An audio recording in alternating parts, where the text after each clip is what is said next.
الٹا جوتا پہننے سے گھر میں رزق کی کمی آنا شروع ہو جاتی ہے۔ صبح کے وقت دیر سے جاگنے سے انسان کے رزق میں کمی آ جاتی ہے۔ جس کے چہرے پر داڑھی ہوتی ہے ایسے مرد میں قوت باز زیادہ ہوتی ہے۔ جس مرد کے سینے اور ٹانگوں پر بال زیادہ ہوں ایسے مرد کا ذہن تیز ہوتا ہے۔ عورتوں کو ایسے مرد بہت پسند ہوتے ہیں جن کا رنگ کالا اور قد لمبی ہوتی ہے۔ جس مرد کا ناک جتنا زیادہ لمبا ہوگا اس مرد کا اوزار اتنا ہی لمبا پایا جائے گا۔ جس عورت کا ہاتھ جتنا زیادہ نرم ہوگا اس عورت کا مزاج اتنا ہی نرم پایا جائے گا۔ جس عورت کی ٹانگیں جتنی زیادہ لمبی ہوتی ہیں ایسی عورت اتنی ہی چالاک ہوتی ہے۔ گندی عورت کی بڑی نشانی یہ ہے کہ جب بولے گی تو منہ سے بدبو آئے گی۔ جس عورت کے بال گرنا شروع ہو جاتے ہیں اس میں شہوت بھی کم ہونا شروع ہو جاتی ہے۔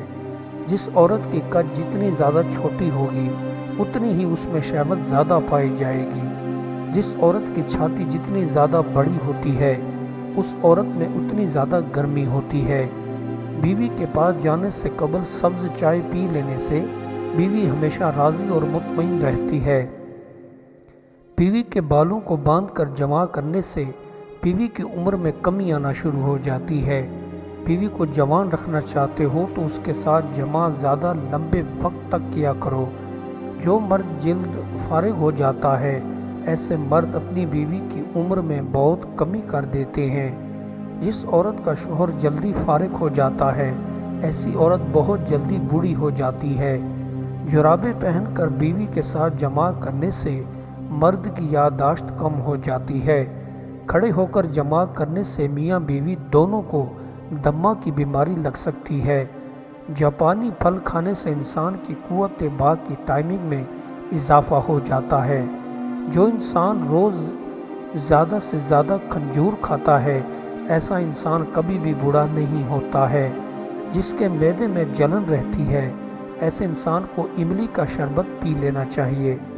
جس انسان کے سر کے بال جلد بڑے ہوتے ہیں ایسے انسان جلدی دولت مند بنتے ہیں۔ بچوں کے سر کے اوپر سے نہیں گزرنا چاہیے ورنہ بچوں کی قد رک جاتی ہے۔ جو انسان سونے سے قبل ناخن کاٹ لیتا ہے ایسا انسان ہمیشہ حسین رہتا ہے۔ جس کی جان اس کے سامنے کند کی طرح بیٹھی مسکرا رہی ہو اس کو مخلوق کی بد مزاجی سے کیا نقصان۔ جس کی آنکھوں پر جان بوسہ دے وہ آسمان اور اس کے غصے کا غم کب کرتا ہے۔ گدھے کے ساتھ ساتھ جیسے جیسے ریڑھی کا پہیہ چلتا ہے اسی طرح انسان کا کردار اس کے قدموں اور حرکتوں کے ساتھ ساتھ چلتا ہے۔ اپنی بڑائی اور تکبر سے دور رہو کہ کبریائی پر پروردگار کی رضا ہے اور جو اس میں خدا سے مقابلہ کرے گا وہ اسے روز قیامت ذلیل کر دے گا۔ اگر تم اس دنیا میں کھو کر اپنا وقت ضائع کرو گے اور آخرت کی تیاری نہیں کرو گے تو تمہارے علاوہ کوئی اور تمہارے لیے آخرت کا سامان اکٹھا نہیں کرے گا۔ قدرت نے پھلوں کی مچل شکلوں میں ذائقے اور رنگوں میں اشیاء کی خوشبو رکھی ہے بس دیکھنے میں چکھنا اور سونگھنا شامل ہے۔ خواہش پرستی جہالت کے گڑھے میں جا گرتی ہے۔ آدمی اگر عاجز ہو اور نیک کام کرتا ہے تو اس سے اچھا کہ قوت رکھے اور برے کام نہ چھوڑے۔ ہماری عمریں سمٹ رہی ہیں، ہم جوانی کی حدوں کو پار کر رہے ہیں اور بڑھاپے کی طرف دوڑ رہے ہیں اور تم بچپن کے حصار کو دیکھ کر جوانی کی طرف گامزن ہو۔ کسی روتی ہوئی عورت پر ہرگز بھروسہ مت کرو۔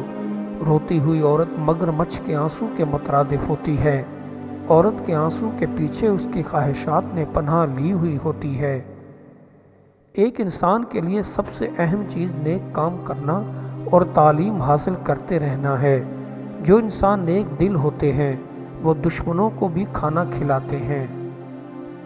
گمنامی کو پسند کرو اور شہرت کے ساتھ ہمیشہ کے لیے دور رہو مگر یہ ظاہر نہ کرو کہ تم گمنامی کو پسند کرتے ہو، اس لیے اس سے بھی نفس میں غرور پیدا ہوتا ہے۔ جو بندہ چاہتا ہے کہ جنت کی لذت پائے تو اس کو چاہیے کسی ایسے بندے کی صحبت میں رہے جو اللہ کا ولی ہو، جس کی تہجد کی نماز کبھی قضا نہ ہوئی ہو۔ جو انسان کردار کا بڑا ہوتا ہے اس کو شکست بھی ہو جائے پھر بھی سر اٹھا کر جیتا ہے اور کبھی نا امیدی کو اپنے اوپر حاوی نہیں ہونے دیتا۔ اپنے کام کے صلے کی واجب سے زیادہ کبھی امید مت رکھو۔ دنیا کا رنگ بدل گیا، وہ نیکی سے محروم ہو گئی۔ کوئی نہیں جو ظالم کو ظلم سے روکنے کی جسارت کرے۔ جو کوئی علم و حکمت اور بزرگوں کی باتوں سے دور رہے اس کا دل مردہ ہو جاتا ہے، اس میں حمیت، ہمدردی، نیکی کا جوش اور مروت کی سرگرمی نہیں رہتی۔ دل میں بہت سے وہم و گمان آتے ہیں، اے امیر جو کہ صحیح اور سچے نہیں ہوتے ہیں، اے وزیر بعض گمان گناہ ہے، ستم کرنا خصوصاً فقیر پر دوست نہیں ہے۔ سیلاب جب دریا میں پہنچا دریا بن گیا، دانہ جب کھیت میں پہنچا کھیتی بن گیا۔ سیلاب جب دریا میں پہنچا فنا ہو گیا، ابر سورج کی تلوار کے آگے دھوپ بن گیا۔ خدا سے خوف کر، اس کے حکم پر کار بند ہو، اس کے ذکر سے دل کو آباد کر لے، اس کی رسی کو مضبوطی سے تھام لے، کیونکہ اس رشتے سے زیادہ کوئی رشتہ مضبوط نہیں۔ اگر دنیا کو زمین کی ضرورت نہ ہوتی تو اللہ تعالیٰ کبھی پیدا نہ فرماتا، اور یہ ہلنے والی زمین پہاڑ کو محتاج اگر نہ ہوتی تو اس پر شکوہ یعنی پہاڑ کو پیدا نہ فرماتا۔ کثرت سے کی گئی عبادت سرور ضرور پیدا کرتی ہے، لیکن عمل کے قوم کمزور ہو جانے کے علاوہ انسانی اجتماعیت سے غافل ہو کر انفرادیت کا بندہ بن جاتا ہے۔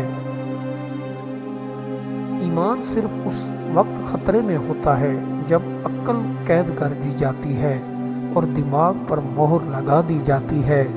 اگر سب ایک ہی انداز میں سوچنے لگے تو تدبر ختم ہو جائے۔ اگر تم ان لوگوں کی خدمت کرنے سے قاصر ہو تو سوچو تم ان کی حوروں کو کیسے خوش کر سکتے ہو۔ یاد رکھو، عزت اور دولت نیکی کے بغیر بیکار اور فضول ہے۔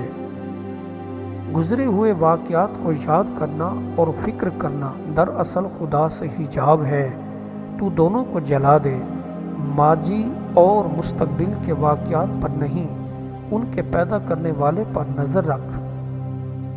اگر تو دریا کو پیالے میں ڈالے کتنا آئے گا؟ ایک چھوٹا سا حصہ۔ حرص سے دور ہو جا، کیونکہ حریصوں کی آنکھ کا پیالہ کبھی نہیں بھرتا۔ سیپ نے ایک قطرے پر قناعت کر لی، موتی سے بھر گئی۔ کوئی تم سے بدتمیزی سے بات کرے تو تم بجائے اس سے بدتمیزی کے اس سے اچھے اخلاق سے بات کرو، تاکہ اس کا دل بدل جائے، تمہیں اس کا اجر زیادہ ملے۔ خائف رہنے والے کے دل میں دنیا کی محبت اور شہوت باقی نہیں رہتی ہے۔ ظاہری نجات کو دھونے میں وقت ضائع نہ کرو، بلکہ باطنی طہارت کی طرف توجہ مرکوز کرو۔ اے انسان، نور چاہتا ہے تو نور کے لیے کمر کس لے، دور ہونا چاہتا ہے تو متکبر بن جا اور دور ہو جا۔ اگر اس برباد قید خانے سے رہائی چاہتا ہے تو دوست یعنی اللہ سے سرکشی نہ کر، سجدہ کر اور قریب ہو جا۔ پیر مرید کے دل کی حالت معلوم کر لیتا ہے، مرید کا دل بتا دیتا ہے کہ وہ جھوٹا ہے۔ پیر اپنی شرافت کی وجہ سے مرید کے راز کا اظہار نہیں کرتا اور اس کی ہاں میں ہاں ملا دیتا ہے۔ اس دنیا میں جو بندہ آزاد نہیں، اس کو صرف اور صرف موت ہی آزادی دے سکتی ہے۔ جس کا دنیا میں کوئی بھی علاج نہیں، یہ علاج کرنے والی بنتی ہے اور اس بندے کو تسکین اور راحت پہنچاتی ہے جو آزاد نہ ہو۔ اگر انسان کو ہمیشہ آرام میسر رہے تو اس کی قدر معلوم نہیں ہوتی، اور جو لوگ مصیبت کا شکار رہتے ہیں، عافیت کی قدر اور آرام و سکون کی قدر صرف وہی جانتے ہیں۔ جسے اس کے اعمال پیچھے ہٹا دیں، اسے حسب نسب آگے کسی صورت نہیں بڑھا سکتا۔ عمل اس وقت تک اندھیرے میں گھومتا پھرے گا جب تک اس کے راستے کو انقلابی نظریہ روشن نہ کرے۔ نہایت عمدہ صفت یہ ہے کہ تو لوگوں کے ساتھ انصاف کرے اور خود ان سے انصاف چاہیے۔ سب سے بڑا عادل وہ فرد ہے جو ایسے لوگوں کے ساتھ انصاف کرے جو اس پر ظلم کرتے ہیں۔ ایسے لوگ جو اعلیٰ قابلیت رکھتے ہوئے بد اعتبار و پست کردار ہوتے ہیں، ان کی مثال ان سڑی ہڈیوں کی مانند ہے جو چاند کی روشنی میں چمک دمک کے ساتھ بدبو اور تعفن پھیلاتی ہیں۔ محبوب بننا تو ہر کسی کے بس میں نہیں، لیکن عاشق بننا بہت آسان ہے۔ اگر اللہ نے تمہیں اپنا محبوب نہیں بنایا تو تم اس کے عاشق بن کر زندگی کا لطف اٹھاؤ۔ اولیاء اللہ کا کام دنیا کے معاملات سے آگے کا ہے۔ جب تو رہبر تلاش کرے گا تجھ پر کھلے گا۔ اگر میں ان نغموں کا تھوڑا سا بھی بیان کر دوں تو روحیں قبروں سے نکل پڑیں۔ دل کے کان کو نزدیک کر، خبردار، اولیاء اللہ کے وقت کے اسرافیل ہیں، ان سے مردوں کی نشو و نما ہے۔ جس کی قبر میں مردہ جانیں ان کی آواز سے کفن میں تڑپنے لگتی ہیں۔ مردوں کو زندہ کرنا خدا کی آواز کا کام ہے۔